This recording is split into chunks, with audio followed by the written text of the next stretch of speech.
Fala galera, eu sou a Tata Tavares e sejam bem-vindos a mais um Cariri com Dança. No vídeo de hoje teremos a participação especial do artista Edson Amaru, um artista cariri que vai estar falando um pouco sobre a sua história, né, e sua trajetória entre a cultura hip hop e a cultura K-pop. Então já antecipo que esse vídeo ele pode sair longo, né, e provavelmente terá parte 1 e parte 2. Beleza? Então, assim que terminar a parte 1 desse vídeo, corre lá para a parte 2 que vai estar bem interessante. Beleza?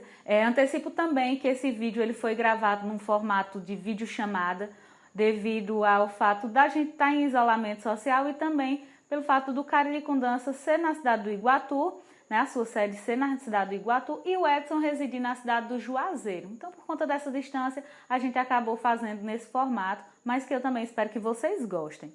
Então, sem mais delongas, antes de começar, se inscreve no canal, né? Como vocês já sabem, caso você não seja inscrito, ativa o sininho para receber notificação de vídeo novo, deixa o like no começo do vídeo que vai me ajudar bastante, beleza? E me segue também nas redes sociais que eu vou deixar aqui na tela para vocês e na descrição desse vídeo.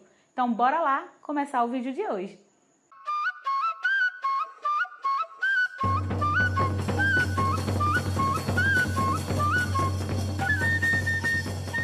Então, galera, boa noite. Estamos aqui com a participação do artista caririense Edson Amaru, que vai falar um pouco sobre a trajetória na dança, né, sobre a sua história ali na dança, suas vivências.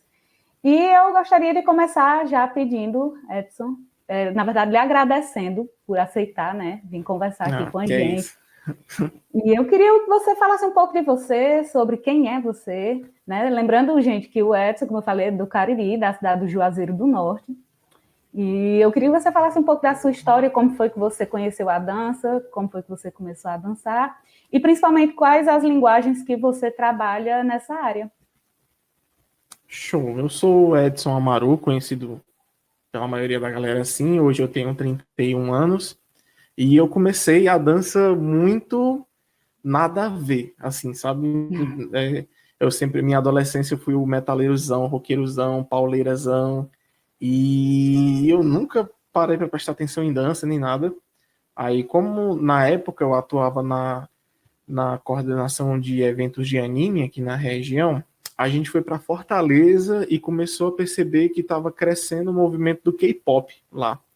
Aí veio uma ideia assim do nada, cara, se a gente fizesse um grupo e começasse a fomentar a galera para criar grupos para a gente levar isso para dentro dos eventos, fazer concurso, chamar o pessoal e tal, e começou daí. A gente, na época, na nossa cabeça, a gente fez o primeiro grupo de K-pop daqui. Pô, não sou dono da verdade, alguém poderia ter um grupo muito antes, a gente não sabia, mas na nossa cabeça a gente foi precursor. Mas, enfim, isso não importa muito. E eu comecei a dançar K-pop muito a contragosto, mas eu sempre fui muito empenhado nas coisas que eu faço.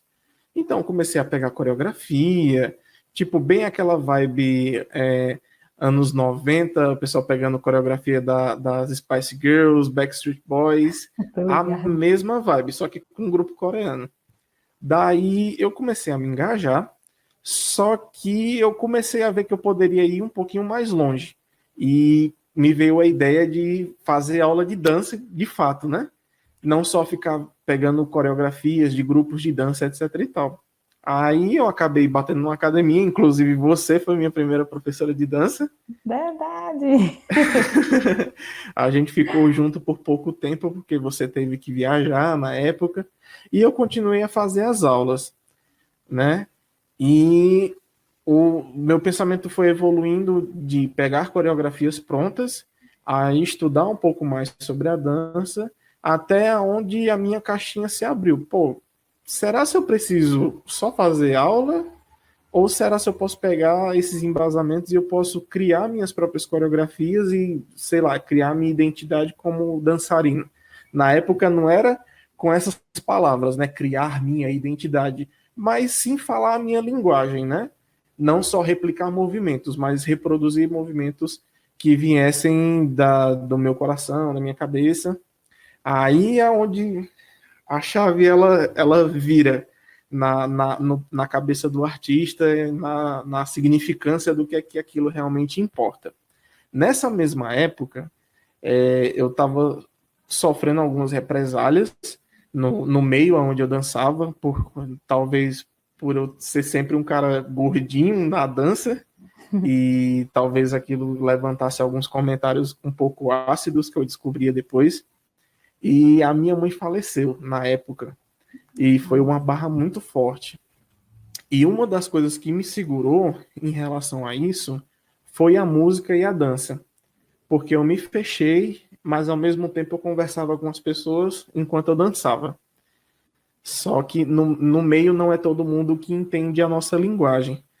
E foi a partir desse momento, e foi a partir desses meus estudos pessoais, de alguns ritmos, de alguns conceitos, de alguns movimentos, de alguns workshops que eu assisti de artistas de estrangeiros, que eu comecei a achar a minha significância com a dança. Aonde a dança ela não é só uma expressão corporal, onde você coloca movimentos dentro de uma música, mas é sim a sua linguagem do coração, a linguagem dos seus sentimentos. Tudo que você quer comunicar para uma pessoa, você não precisa usar a boca, você pode usar seu corpo. Né? Tanto que Libras é a linguagem do corpo. E a dança é a linguagem do corpo. E foi engraçado que eu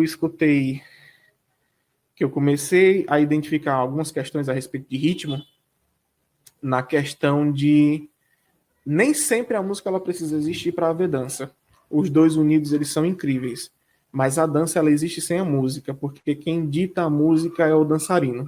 Quem cria a cena, quem cria todo o sentimento é o dançarino. E foi aonde eu me encontrei, que eu não precisava me exibir dançando, eu não precisava de um palco, eu só precisava da dança como ferramenta e instrumento de comunicação, para que eu conseguisse falar com as pessoas, para que eu colocasse os meus sentimentos para fora, seja alegria, tristeza, raiva, desabafo, mas que ela saísse de dentro de mim. Foi justamente nessa época quando eu comecei a estudar Crump, que foi assim libertador, porque eu estava com muita angústia, eu estava com muita raiva, e o Crump, os treinos de Crump, eles me ajudaram a colocar tudo para fora. Isso dentro de um próprio ensaio. Então eu consegui sair de um campo onde a estrutura básica da dança, né, que é onde a gente replica a dança, até o momento onde eu conseguia me ressignificar e trazer a dança como um instrumento para me comunicar com as pessoas. Bonito, muito massa, assim, esse depoimento, porque a dança, ela atravessa as pessoas, e essa tua percepção é muito o que acontece, assim, das pessoas que realmente levam a arte, né? Eu digo assim, levam a arte porque ultimamente eu tenho me deparado com algumas falácias, assim, na dança, que eu vou bem confessar aqui, que tem me deixado muito triste, sabe? Só queria fazer essa ressalva mesmo, assim. Pronto. Aí, engraçado como a mente da gente ela vai se libertando, porque a gente se coloca tão pequeno diante das coisas, porque a gente começa como aluno, né? Sim. Aí a gente vai embarcando, vai fazendo workshop, vai para outras cidades, e de gente que dança muito mais do que você, e a gente entra num sistema de nivelamento dentro da dança que no começo me barrou muito, sabe? Porque, tipo, eu consegui me libertar. Pô, eu posso criar coreografia, eu sei dançar, pô. Eu consigo criar coreografia, eu posso fazer trabalhos autorais. E o pessoal começou a me chamar para dar aula e fazer workshop. Eu disse, caramba, eu tenho técnica para fazer isso? Eu tenho técnica para ensinar as pessoas a dançarem e tal. E isso me reprimiu muito, porque a gente vive dentro da dança em alguns polos, claro, não posso generalizar porque eu posso falar só sobre o contexto da nossa região e um pouco do Nordeste. Não posso falar a nível nacional ou global. Mas a gente fica preso dentro de uma hierarquia onde a pessoa ela é iniciante, é aprendiz, é professor, e você se reprime em relação àquilo. Só que eu tomei coragem e comecei a me lançar para dar aulas, né? Como eu vim do K-pop, eu tinha meu grupo de K-pop e a gente participava dos concursos de K-pop e a gente acabava criando vínculo com as pessoas, amizade e tal, não sei o quê. Então eu iniciei fazendo um workshop de K-pop. E aos poucos eu fui evoluindo para pegar só o gênero K-pop e utilizar como base, mas ensinar o meu conceito de dança. O que eu entendo por dança, como o meu corpo se expressa. Aí foi aonde eu comecei a mentalizar essa questão que essa hierarquia que a gente montou dentro da dança, ela não existe. Ela existe na nossa cabeça. Porque Exato. se para mim a dança é uma forma de falar, não existe forma correta de falar. Eu sou nordestino, eu tenho o meu sotaque, é a minha forma de falar. Além disso, eu tenho a minha boca e a minha caixa torácica que transmite palavras de uma forma diferente. Eu falo diferente.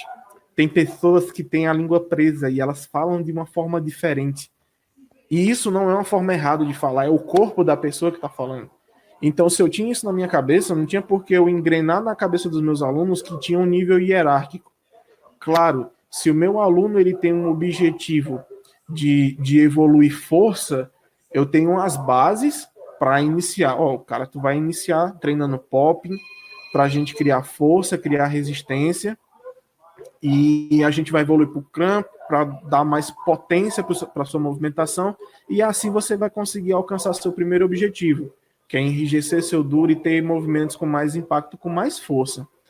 Então, eu comecei a evoluir essa mentalidade para passar para os meus alunos de que não importa a graduação da dança dele, mas sim a forma como ele quer expressar, que maior ou menor não importa. O que importa é ele estar expressando a verdade dele. É a forma como o corpo fala.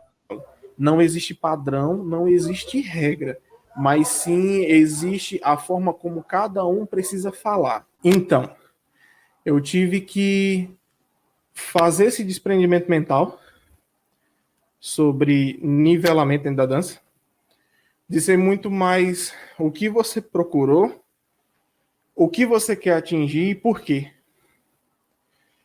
E como os meus alunos eram todos do cenário do K-pop, que é muito mais um desejo de replicar aquilo que seu ídolo traz, então foi um momento perfeito para poder tentar plantar essa sementinha na cabeça de todo mundo, de que você não precisa só replicar. É legal na hora que a gente tem aquele desejo de desligar o cérebro e só curtir a festa, mas na hora quando a gente está sentindo alguma coisa ruim, a gente pode escrever sobre, a gente pode falar com alguém sobre, e a gente pode dançar sobre. E esse dançar sobre ele é muito verdadeiro, porque o seu corpo ele se expressa sem você pensar no ritmo, sem você pensar na coreografia, mas tentar só transmitir com o seu corpo o sentimento que normalmente a música carrega para você.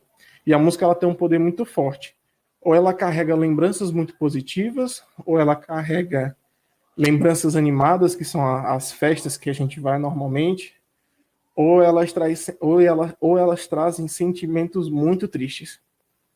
E foi muito essa questão de pegar essas músicas, deixar fluir pelo coração e deixar sair em forma de movimento no corpo.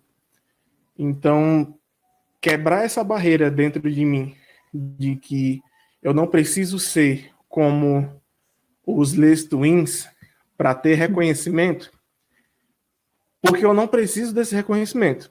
Eu preciso me reconhecer. Massa. Like, comentário, compartilhamento, aplausos, eles são muito bons porque eles fazem um inflamento do ego de uma forma tão gigantesca que a gente acaba esquecendo o propósito das coisas. Eles são bons.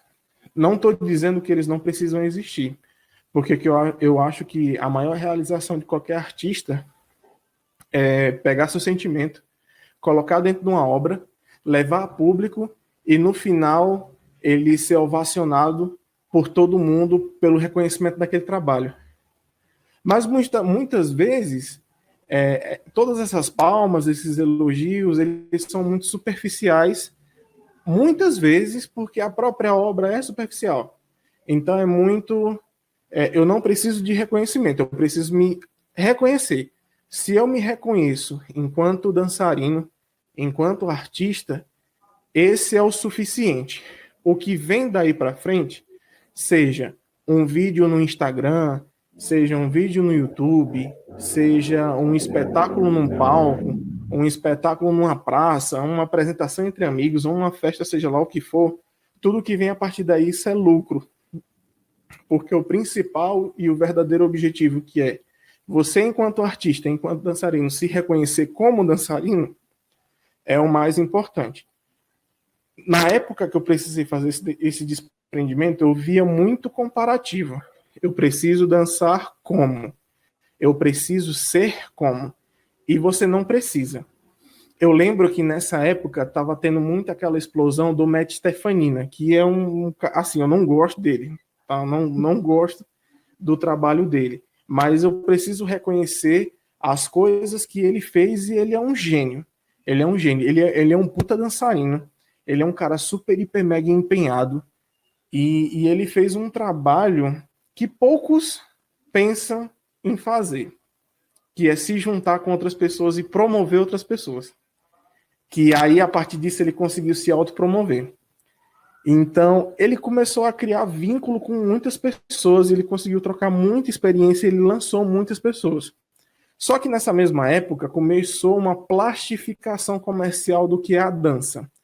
Que você tem que dançar naquele padrão, fazer aqueles carão, aquelas bocas, que é bem caricato, porque era o comercial dos Estados Unidos, era o comercial de Las Vegas.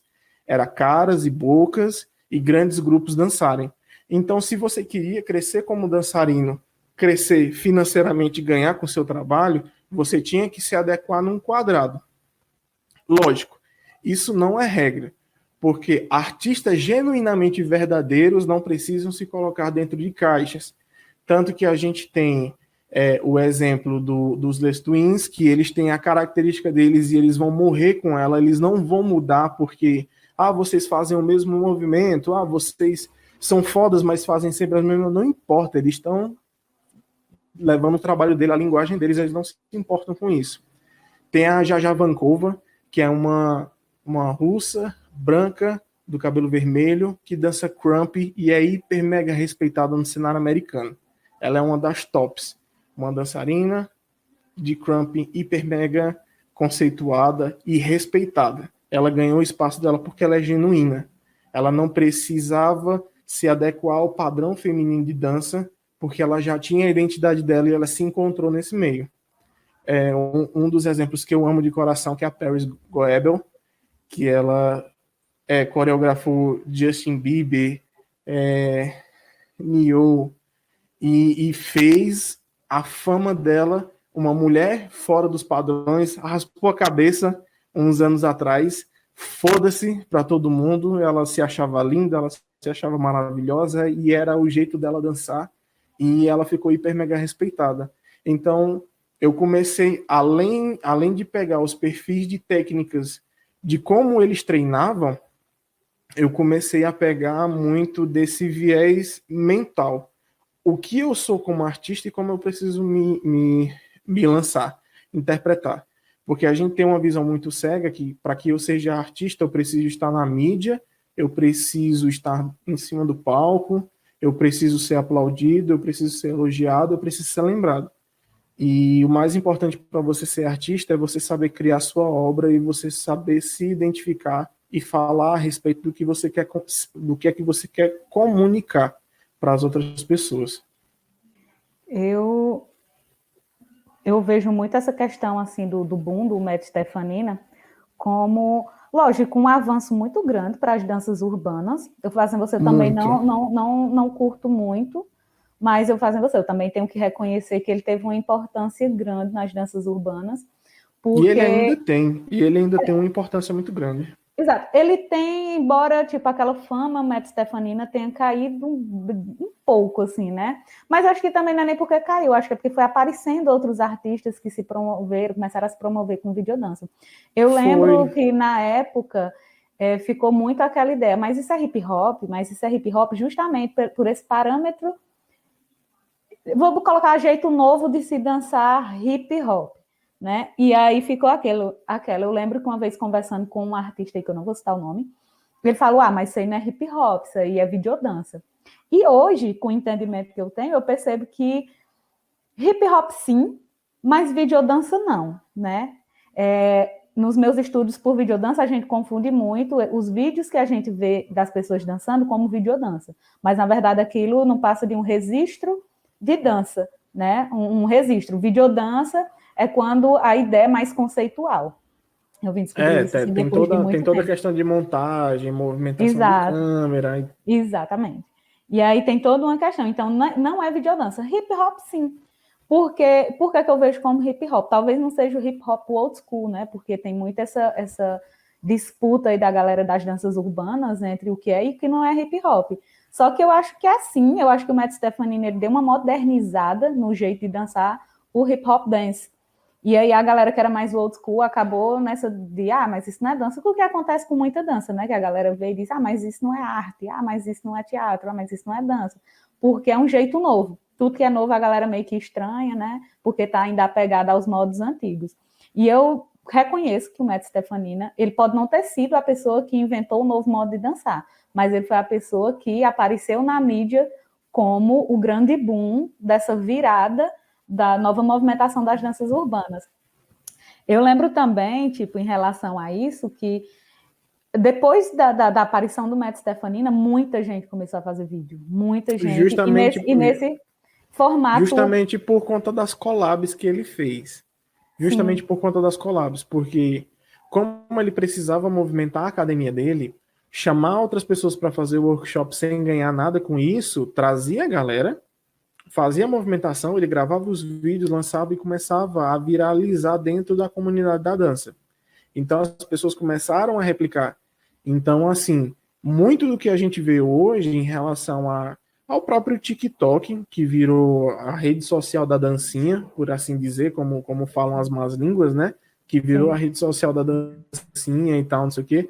Toda essa movimentação que a gente tem hoje, pelo menos no cenário da dança, muito se deve a artistas como o Matt e outros, e alguns outros, que lançavam as suas danças nesse mesmo formato, fazendo tutoriais, fazendo gravação dos próprios workshops ou dos treinos e acabava expandindo, né? Que antes era coisa de ter tipo 200 visualizações, aí no cenário de hoje é questão de milhões.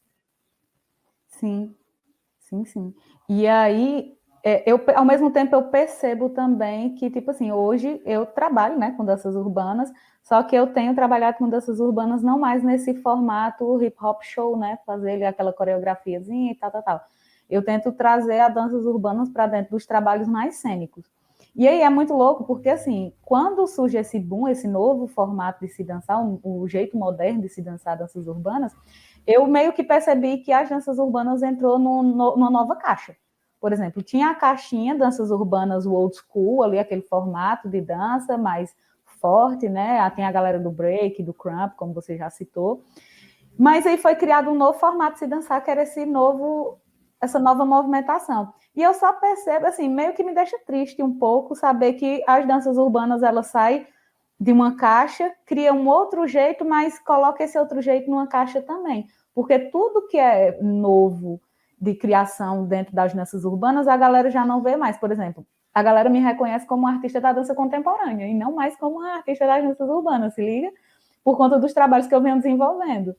E É aí, engraçado, é até engraçado por conta disso, porque no início você me ensinava hip hop.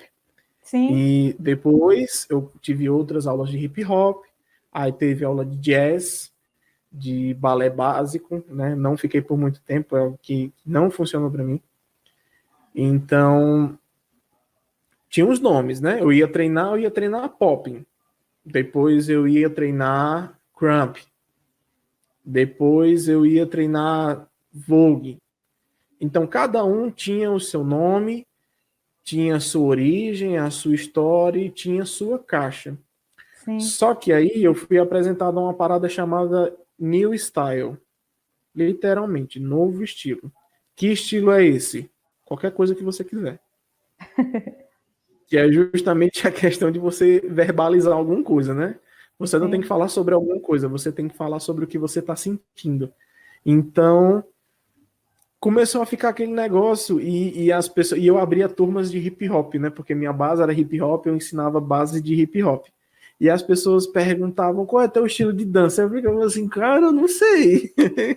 É hip hop new style. Aí eu não sabia comunicar, porque eu não me enquadrava numa caixa fechada. Eu não poderia dizer que eu era dançarino de hip hop, porque eu entendia o hip hop muito mais como uma causa social do Sim. que simplesmente uma dança, né?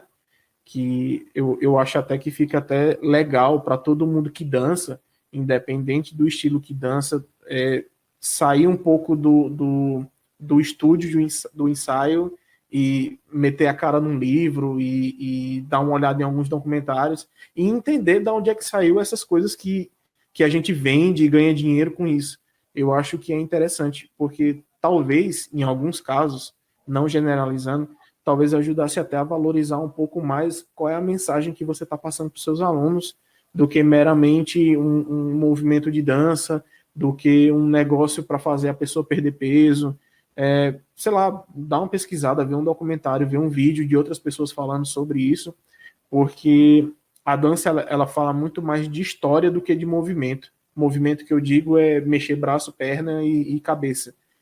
Fala muito de história, fala muito de outras pessoas que vieram antes da gente e passaram por um Sim. puta perrengue, por puta preconceitos e alguns até morreram por isso. E eu não tô falando não só do hip hop, tô falando de dança cigana, tô falando da galera que praticava teatro, mulher que fizesse teatro na época era prostituta, isso era trabalho de prostituta. Então, tem uma história, eu acho interessante todo mundo estudar um pouco disso, até porque arte cênica e dança ela tá grudada um no outro assim de uma forma estupenda, porque mesmo que um dançarino ele não se sinta confortável em criar uma coreografia, que é até importante ressaltar esse ponto, que existem dançarinos que eles sentem a necessidade de estar criando coreografias, porque é uma questão de sentimento interno e de cabeça, mas tem outros dançarinos que não conseguem, de repente por um bloqueio ou porque se sentem mais confortáveis em apenas replicar. Mas a partir do momento que eles começam a replicar, eles estão interpretando, eles estão pegando linguagem de outras pessoas ou sentimentos de outras pessoas em determinados momentos dentro daquela música, eles estão interpretando. Então, teatro e dança, eles entram como um casal perfeito, né? Que se não tiver a união dos dois, não é um trabalho 100%, como é que eu posso dizer, com alma, né? Precisa ter o casamento dos dois para que você consiga trazer todo o seu sentimento, toda a sua alma dentro daquele projeto que você está interpretando. Mas é justamente isso. É sobre o que você quer transmitir, é sobre o que você quer falar. Sim. Pois é, e eu particularmente, né, vale ressaltar, eu vejo muito, eu acho legal, acho importante que a galera faça seus vídeos dançando, é importante para a promoção enquanto artista, para até vender aulas, né, porque de repente a galera também trabalha com workshops, Isso. com aulas em espaços e tal, mas eu vejo muito uma limitação dos artistas das danças urbanas em só fazer apenas isso. Sabe, não, quando você, por exemplo, você fala muito da dança enquanto um trabalho de alma, um trabalho que carrega ali uma mensagem, e eu acho muito massa.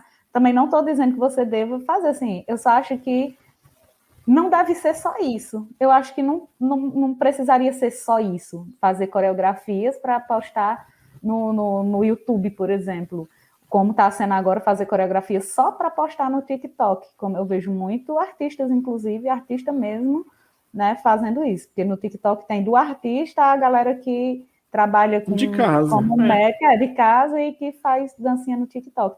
Mas não resumir a dança-arte apenas a isso. E o que eu vejo muito nas danças urbanas é isso. Por isso que eu falo em relação a sair de uma caixinha ali, se criar um outro formato e esse formato continuar numa outra caixinha, sabe? Aí, tipo assim, e aí? Daí vai para onde? Sabe? E aí, quando é como se colocam, fosse por um exemplo, não me toque, eu não me misturo, sabe? a E gente aí, por convive no exemplo, mesmo espaço, mas eu não me misturo. e aí quando me colocam como, mas tu agora é da dança contemporânea, mas as danças urbanas e o hip hop é uma cultura contemporânea, né? E aí já vai para de outra conversa, outra questão que é bem mais complexa. Então, sim, eu sou das danças urbanas e sou contemporânea. Eu apenas não replico apenas movimentos, né? Eu tento trazer esses movimentos tanto do old school quanto do novo formato para fazer como você disse, trazer um pouco da alma, né? Trazer alguma coisa reflexiva. E aí eu sinto muita necessidade, muita falta, na verdade, não é nem necessidade, eu sinto falta de mais artistas das danças urbanas fazendo isso, sabe? Mas, infelizmente, como eu falei, a grande maioria ainda trabalha muito nessa réplica de movimentos, reproduzir, reproduzir, reproduzir. É engraçado também por conta do pessoal do K-pop, né? Porque Sim, eles muitos iniciam como adolescentes, porque pegam os artistas coreanos e admiram e viram fãs e acompanham os lançamentos dos álbuns. E eles têm esse contexto de trazer a dança de girl group, boy group, e o pessoal monta grupo e vai dançar e acha que há mil maravilhas e tal, não sei o quê. E existe a própria segmentação dentro do próprio K-pop, que é onde as pessoas se segmentam entre não sabe dançar mais ou menos e dança muito, então merece respeito. E entra dentro de outra segmentação que é os grupos de dança em volta não conseguem abraçar não conseguem abraçar essas pessoas. Claro, algumas coisas mudaram, né? Mas só olhando para dentro de si mesmo em relação a b-boy, em relação a street dancer, em relação a bailarino de balé clássico, só olhando para dentro de si é que realmente vai responder. Será se eu tenho um certo preconceito com essas pessoas? Porque quando a gente começou a dançar, tinha muito preconceito entre street dance e balé. Não se bicavam. E não é tipo, isso é coisa de história de filme. Não, isso é bastidor de apresentação, aonde os dois estilos de dança estão presentes no mesmo evento e ficam se bicando atrás da coxia. Então, é, assim, você só, está dentro da só realidade disso. Não, só reforçando isso que tu tá falando, porque tu falou em relação a, tipo, existe o dançarino que é bom, né? O que não sei o quê, mas isso é uma coisa que acontece em todas as linguagens, sabe? Tipo, na própria danças urbanas existe muito isso também, né? Aquele que iniciante, aquele, dança mais ou menos, mas, nossa, dança muito, sabe?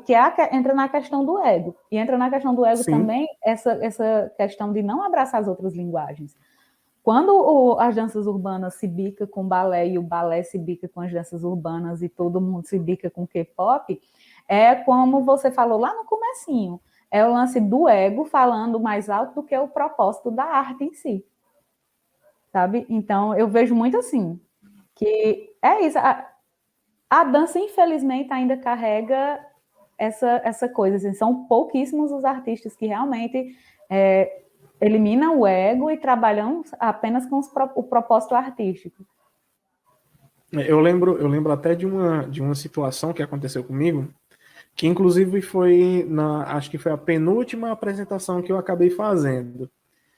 Antes de subir ao palco, a gente ficava numa área reservada para os dançarinos para poder ver as outras apresentações. E nisso subiu um grupo de meninas que eu conhecia, e inclusive dança K-pop e dança balé. Elas subiram para se apresentar E uma das meninas, que eu já conhecia há um tempo atrás, ela fez uma evolução do que eu tinha visto anteriormente para aquele dia, que eu fiquei de boca aberta. E ela começou a dançar, ela começou a colocar a dança dela para fora, a coreografia que ela tinha pegado e tal, não sei o que, e eu fiquei muito admirado. Só que eu fiquei admirado num ponto que eu comecei a verbalizar. Caraca, bicho, olha só que massa e tal, não sei o que. Uma pessoa que estava na minha frente, ela me olhou me repreendendo de uma forma que eu fiquei coagido. Assim, tipo, o olhar dela dizia: não acredito que você está elogiando essa dança. Aí eu fiquei assim, poxa vida, será que eu não posso admirar a apresentação de outra pessoa? Porque quando a gente está num convívio social onde todas as pessoas tecnicamente se conhecem, mas é uma expansão grande, ou ela é sua amiga, para você poder admirar o trabalho, ou você não admira. Você cria uma inimizade de algum tipo, de algum meio, e aquele trabalho daquela pessoa ela se torna insignificante e a sua verdade é o que importa.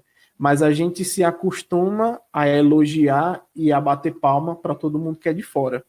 Seja quem esteja no exterior, ou seja, eu aqui no Juazeiro e ver um cara de Fortaleza dar aula e esse é o máximo, ele é o cara e ele é o estupendo e ele é incrível e nenhuma pessoa dessa cidade é comparável a essa. Pô, as pessoas que estão do seu lado também são artistas, elas precisam ser valorizadas.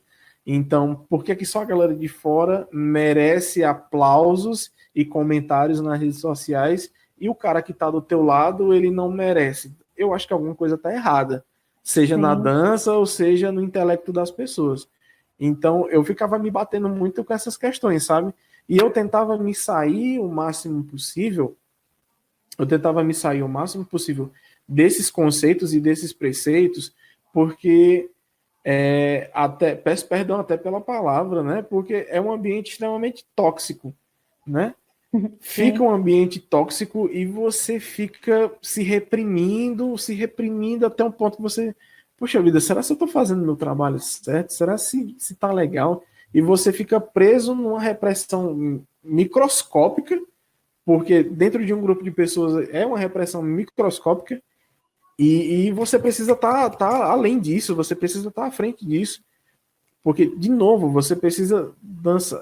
Eu não falei isso, mas eu falava muito para os meus alunos. Você tem que parar um pouco de pensar que você está dançando para as outras pessoas. Ah, eu tenho medo do público e tal, não sei o que, eu fico travado na hora que eu vou dançar. Não, para com isso. Você não está dançando para as outras pessoas, você está dançando para si. A partir do momento que você está só dando para outras pessoas, você está deixando de se valorizar. Porque é você quem está falando. É você quem ficou lá na sala de ensaios se machucando, suando, passando sede, calor, sacrificando seu corpo para trazer aquela coreografia. Então, a primeira pessoa prestigiada com aquela dança é você. Não é o público. O público ele está sendo favorecido. Ele está recebendo um presente seu para o público, que é todo aquele esforço, é toda aquela dedicação transformada numa apresentação. Então você está presenteando o público com a sua apresentação. Mas o prestígio é seu. Esse trabalho é meu, eu quem conduzi, eu quem fiz, eu quem me machuquei, eu quem me prejudiquei fisicamente para trazer essa apresentação para cá. Então quem merece esses aplausos sou eu, mas é um presente que eu estou dando para o público. Então, é muito desse negócio, de novo, de ego. As pessoas querem alimentar o ego, querem ser ovacionadas e elas vão procurar qualquer meio para poder atingir isso. Seja um meio mais justo, que é se esforçar, treinar pra caramba, ficar ralando, suando, criando projeto, chamando galera para formar grupo, fazendo puta apresentação, gastando dinheiro de figurino que é o cachê da apresentação não paga nem o cinto que você comprou. E então se joga num jeito assim para poder fazer um movimento, mas esquece muito mais do fator humano. Quem sou eu me apresentando e quem são as outras pessoas que estão dançando? Principalmente no ponto, Tata, numa região onde a gente vive, apesar dela ser hipercultural, por promover várias coisas, mas que não valoriza o cultural. Então, galera, de fato, paga para poder se apresentar.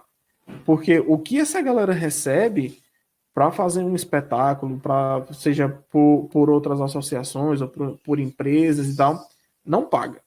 Não paga figurino, não paga o esforço humano das pessoas que perdem finais de semana para fazer coreografia, para pegar coreografia, ajustar, alinhar, fazer montagem, mixagem de música, fazer mapa de iluminação. Então, não paga. O valor que essa galera recebe, não paga. Porque se pagasse, nesse momento de pandemia que a gente está vivendo, eles estariam bem. Sim. E não é a realidade para todo mundo. Bom, gente, como eu falei, a parte 1 desse vídeo está se encerrando por aqui. Então, corre lá para a parte 2 para que você conheça mais um pouco, né, sobre essa história do Edson e também sobre essas duas culturas incríveis, que é a cultura hip hop e a cultura K-pop.